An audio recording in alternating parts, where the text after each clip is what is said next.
Hi everyone, I'm Crisalde Corabo from BPE3B and ang topic natin for today is information overload. Ang information overload is ito yung sobrang dami mong natatanggap or message na natatanggap through social media, emails and etc. Dito is nahirapan kayong maunawaan or nalilito tayo pag sabay-sabay yung information na natatanggap natin mula sa data, like sa balita.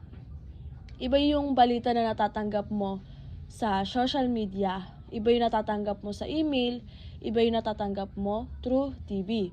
Nagkakaroon tayo ng pagkalito or di natin alam kung ano yung mga paniniwalaan natin. Like for example, sa activity.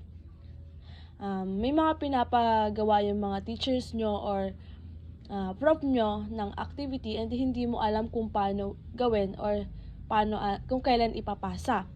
So, mag-a-ask ka sa teachers mo, ay sa classmate mo or kaibigan mo kung ano yung dapat gawin or kung ano yung mga gagawin or kailan ipapasa. So, pagkatanong mo is iba-iba sila ng information na sinasabi and doon pumapasok yung pagkabalisa mo kung kailan mo siya ipapasa, kung ano yung mga gagawin mo. And ganun din sa pagsagap ng mga overload information natin. Nandun yung pagkalito, nandun yung pagkabalisa. Next is easy duplicate and transmission of information.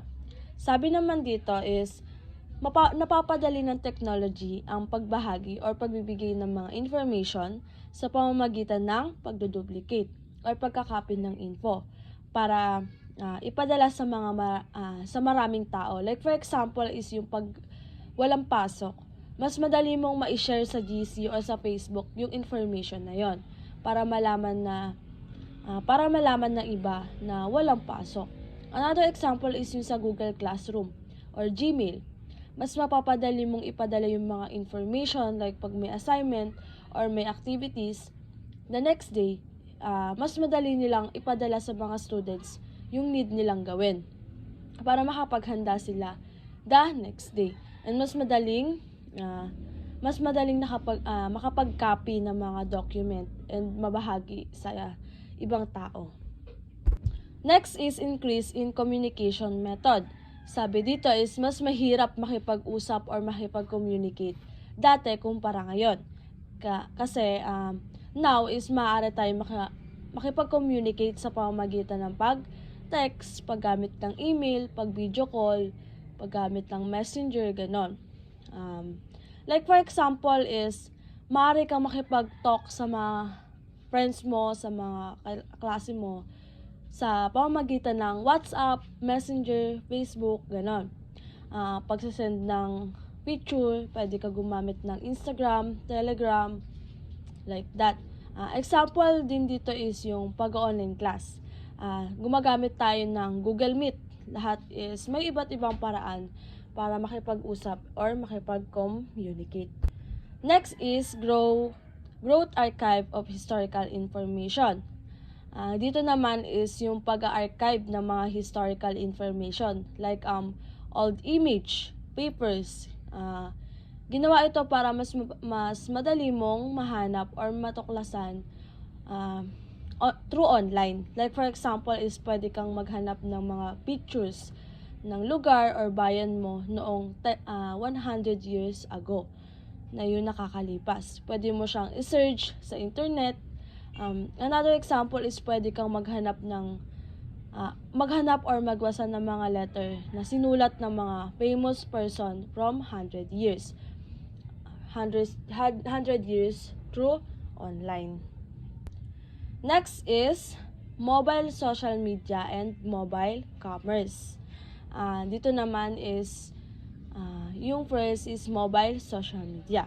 Ito is tumutukoy sa pag-access sa mga social networking gamit ang mga mobile device tulad ng smartphone and tablet. Nakakatulong ito para makipag-ugnayan or para makipag-communicate habang nasa kalsada or nasa labas ka ng bahay or nasa sasakyan. Napapadali nito yung pag-post or pag-communicate or pag-comment habang paalis ka, ganon. For example is yung paggamit ng Facebook sa ating phone. pwede ka mag-scroll sa newsfeed mo, like magko-comment ka sa mga post ng friends mo, or mag-send ng picture update sa boyfriend mo or parent mo gamit yung mobile device. Nagbibigay daan siya para panatili natin yung pakikipag-communicate kahit nasan tayo. Next is mobile commerce.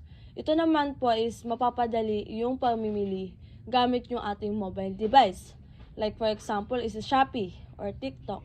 Any app na pwede pag-orderan. Syempre maghahanap ka ng gusto mo, then i-check out mo, ganon. And ibibigay mo yung information mo, like saan ka nakatira, yun yung mga example ng mobile commerce. Ayun lang, and sana marami kayong natandaan, and sana marami kayong naintindihan. And yun lang po, maraming salamat. Again, my name is Crisaldi Corabo from BPE 3B.